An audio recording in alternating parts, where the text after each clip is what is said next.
Fala, meus condecorados do hardware, beleza? Eu sou o Fida e hoje eu trouxe para vocês 8 placas equipadas com o chip Navi 10 da AMD. Obviamente, pelo título você sabe que eu estou falando da 5700 XT.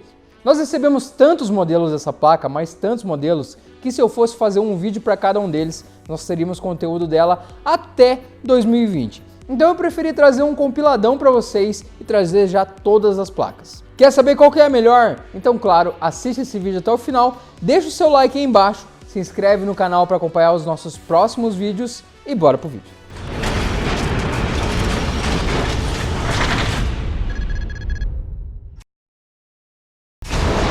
Bom, galera, o objetivo desse vídeo é não falar apenas de desempenho em jogos, mas também eu quero falar um pouquinho para vocês sobre clock e temperaturas. Mesmo essas 8 placas sendo RX 5700 XT, cada uma se comporta diferente. Então vamos dar uma olhadinha em cada uma delas. A primeira que temos aqui é o modelo referência, que vocês já viram em vários vídeos aqui no canal.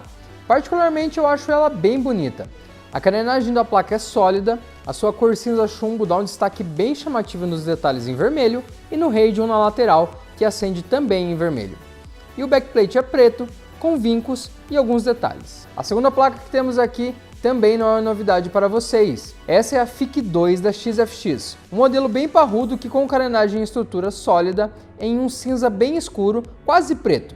Na frente temos uma espécie de grade prateada. É um detalhe bem bonito, faz que a placa lembre um pouco um carro steampunk. O corpo de dissipação é bem parrudo e combinando com os dois fãs de 100mm, temos uma boa refrigeração. O terceiro modelo que temos aqui é a Pulse da Sapphire, placa que o Bruno da Griptech fez review aqui no canal.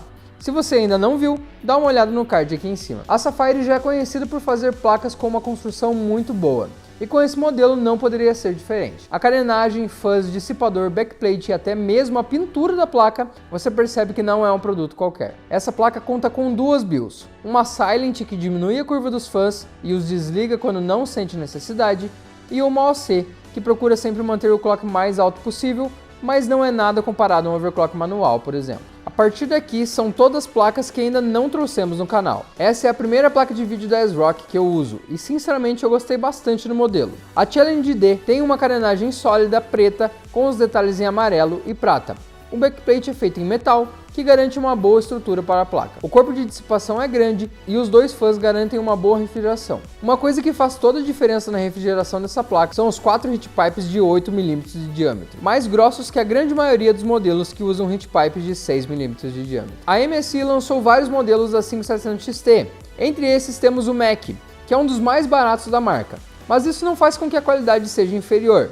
Tanto carenagem quanto backplate são feitos em um plástico rígido de boa qualidade. O backplate tem uma pintura que imita metal jateado com os detalhes em branco. O corpo de dissipação conta com 4 heat pipes de cobre niquelado e os dois fãs dessa placa são no modelo Torx 3.0, que já fazem história na MSI, entregando uma refrigeração excelente por cada modelo que passa. Bom, a próxima placa que temos aqui é a PowerColor Red Dragon.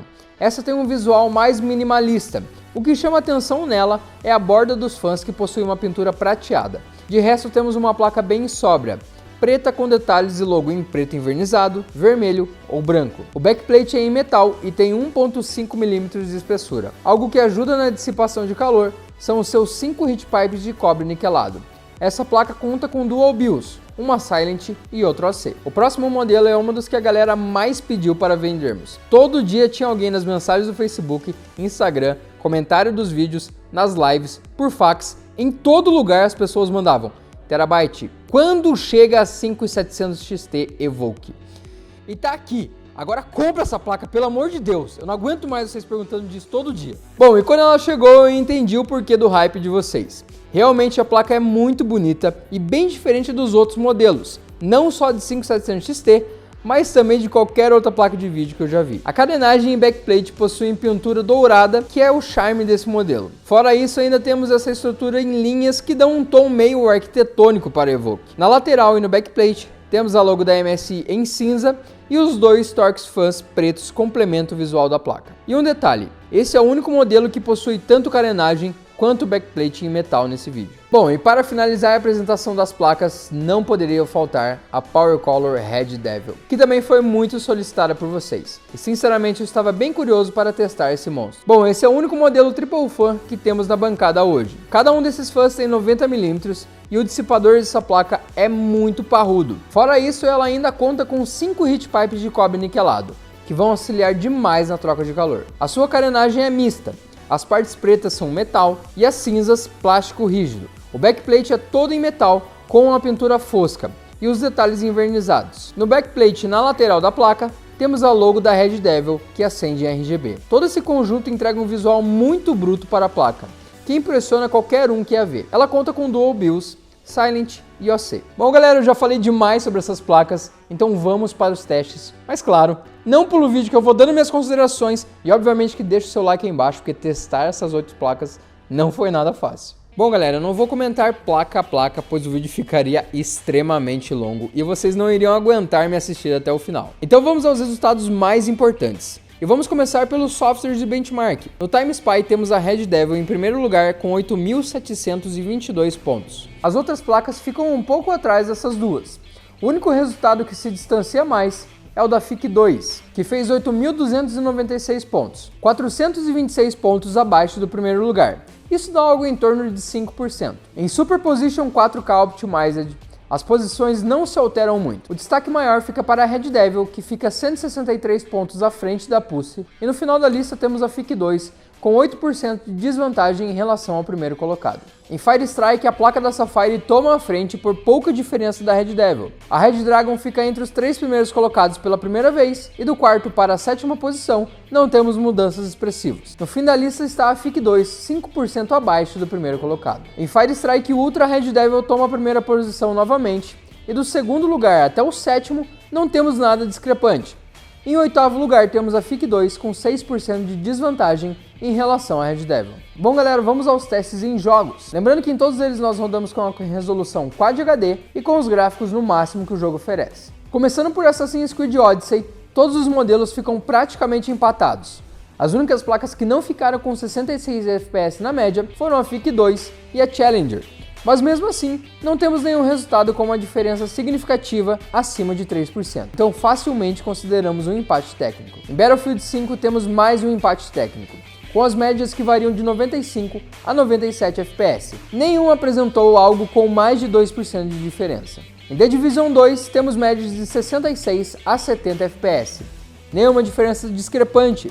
Todas as placas conseguem manter uma boa fluidez. Em World War Z, o mesmo se repete. Não temos nenhum resultado fora da curva, tanto para cima quanto para baixo. Em Rainbow Six Siege, temos 7 placas acima dos 190 FPS, com pouca variação. Abaixo disso, temos a FIC2 com 186 FPS. Ainda assim, não é uma variação grave, nada muito distante das outras placas. No CSGO, as 8 placas ficam empatadas, com diferenças próximas a 1%.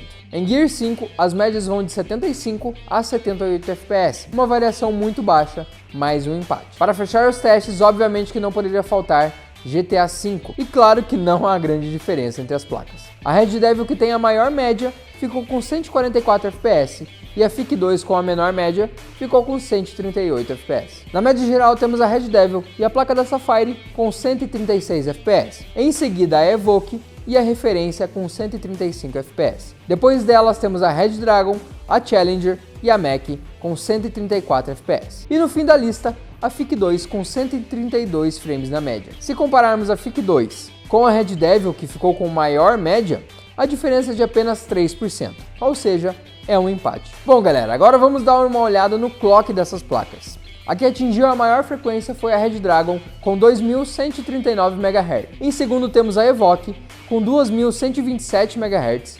Em terceiro a Pussy com 2.069 MHz. Em quarto a placa referência com 2.026 MHz. Em quinto a Challenger com 2.020 MHz. Em sexto a MSI Mac com 1985 MHz. Em sétimo a Red Devil com 1975 MHz. E em oitavo a FIC2 com 1923 MHz. Reparem que o clock não vai definir as posições das médias em jogos. O único resultado que condiz com isso é o da FIC2, que tem o menor clock e a menor taxa de quadros. Mas mesmo assim, isso não faz ela ficar tão distante das outras. Pelo contrário, ela ficou muito próxima. E se esse fosse o fator determinante, veríamos a Red Devil com a segunda menor taxa de quadros, pois o seu clock foi o segundo mais baixo dentre as placas. Mas na média geral, ela teve o melhor resultado. Em questão de temperatura, vemos uma real superioridade da Red Devil. Na GPU temos 63 graus e 82 graus no hotspot, sendo a com a melhor refrigeração entre as placas. Nas demais, o único resultado preocupante é da placa referência, que atingiu 105 graus no hotspot. Isso é muita coisa e pode afetar a vida útil do produto. Na temperatura da memória, a placa da Sapphire é com o melhor resultado, atingindo no máximo 72 graus Celsius. Depois temos a Challenger com 74 graus e em terceiro a Red Devil com 76 graus. As demais placas ficaram muito próximas dos 80 graus. Nenhum apresentou um resultado preocupante nesse quesito. Eu fiz uma tabela com esses dados e mais alguns outros. Se você tiver interesse, dá uma olhadinha no primeiro link da descrição. Bom galera, ficou claro que em desempenho essas placas são muito próximas. As maiores variações acontecem nos softwares de benchmark, mas nos jogos, que é o que interessa para nós, elas ficam empatadas. Mas a diferença vital que pode fazer você escolher entre um modelo e outro são as temperaturas. Claro que para quem é chato como eu nesse quesito, vai optar pela placa que tiver a melhor refrigeração. E nesse quesito, a Red Devil ganha com primazia. Claro que tem também o quesito estética. Algumas pessoas acham frescura, outras acham um ponto vital. Aí vai de você escolher.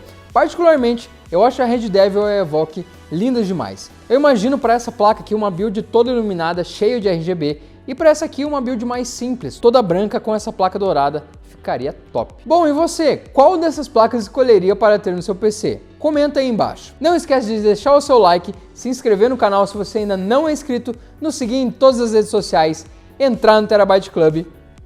Um beijo e até a próxima.